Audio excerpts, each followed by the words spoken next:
Good morning. My name is John, and this is the Homestead Diary. We are, again, not at home, surprisingly. We get out every once in a while, you know. We are at a truck stop about 100 miles outside of Springfield, Missouri.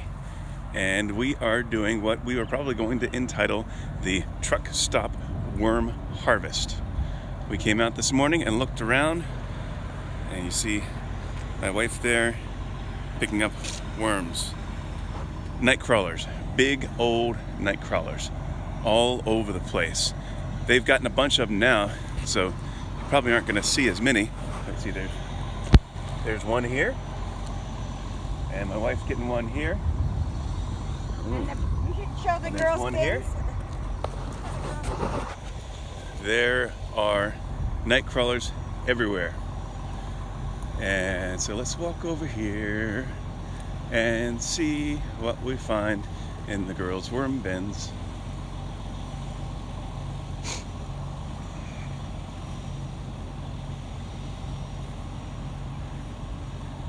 Winter, show me your worm bin. What do you got? A bunch of night crawlers. And of course, we'll take these back to the homestead and let them enjoy the soil, the wonderful soil. Wow. Oh. Party foul. Yeah, yucky. Wash it off in the puddle. You can do it. Good girl.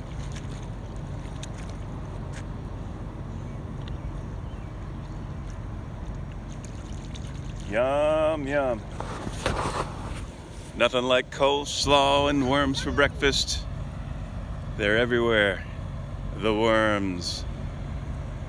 Oh, and then one of the things that for some reason, I don't know why this is a thing, but I've seen signs up on the interstate about, hey, truckers, don't throw your bottles at the window that you've been peeing in.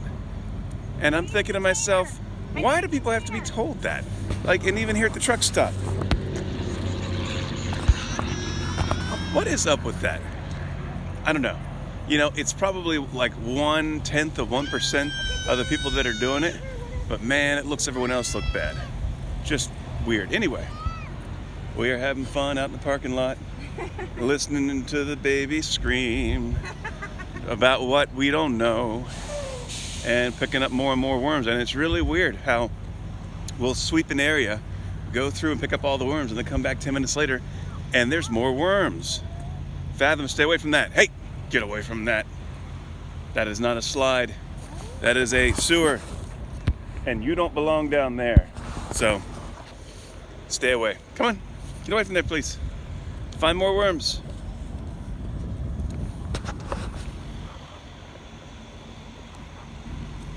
My wife very diligently picking up all the worms, getting all the worms. Save the worms. Save the worms. Much more useful than saving the whales, I might say. Because the worms feed us. And they say you're not allowed to eat the whales anymore. Although In a fantastic garden. the Japanese still do eat the whales. And good on them. Because whatever. As they say, you do you. Yep. $5.07 for diesel. Incredible.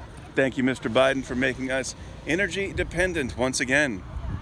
You are doing your job wonderfully, sir. Continue on into your land of dementia and pedophilia. That was yours?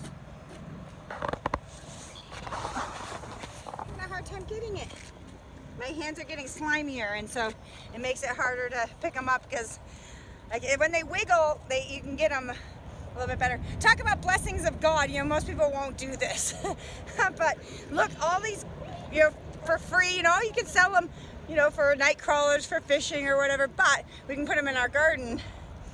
And yeah, and we got a couple of buckets, like maybe 8 gallons of scrap food from a gathering we went to, and so our chickens are going to be super happy when we get home.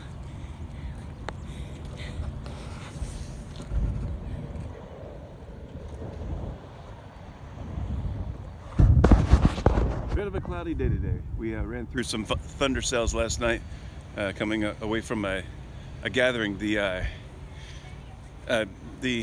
YouTube content creator Travis Maddock has a channel called The Prepared Homestead, and monthly he does prepared homestead meetups.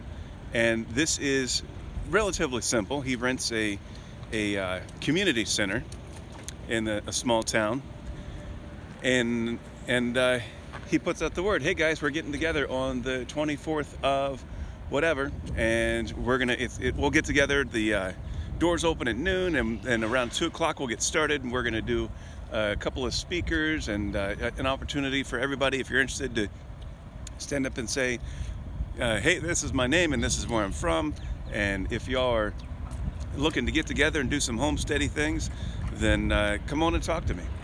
And it's been really neat. I think we've been to 4 gatherings, maybe 5, something like that, and just meeting great people and learning great information about how to deal with the things that are going on that we all know about, or most of us know about, and so many people are unwilling to comprehend or admit or take seriously.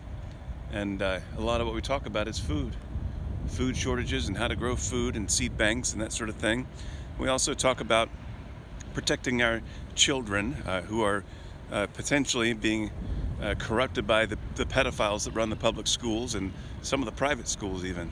And so it is very important that we circle the wagons and we find people like mine that don't allow that sort of thing in our sphere of influence, because we're not doing it for us. I'm not doing this for me. I'm not doing the homestead for me, even though I enjoy it. I'm doing it for her.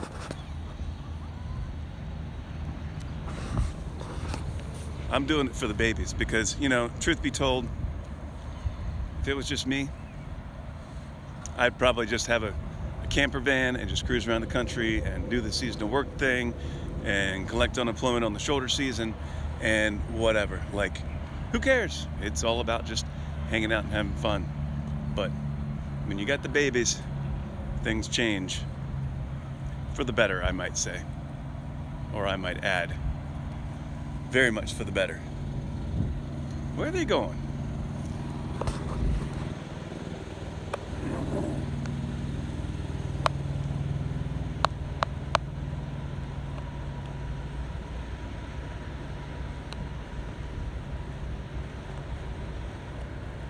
Where are we? Aha. Found them. Hiding over here behind this tanker truck.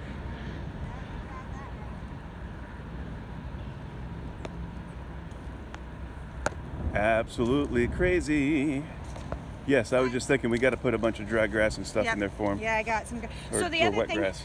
well, I mean, whatever. The other thing, I think that there's not as many on this side is because there's a swamp over there on that side. And so I think that they're more likely to have come out of the ground because there's more water in the soil. So here it's drier, and they would maybe go like up the hill to the dry ground or whatever. But there, the swamp, there was no direction for them to go, so they all came out onto the pavement. But here, there's only like maybe 5 or 6 per space, per trucking space. So the ecology of the rain, the perfect storm, the swamp, and where we happened to camp last night. So now we're gonna go shopping for life jackets, a cage for Cider the squirrel, and a phone for my daughter who turned 14. Yay! Fun. Thanks to Grandma. Thanks to Grandma. Bought her a phone. Thank you, Grandma. Love you, Grandma. And then back to the homestead. Y'all have a blessed day.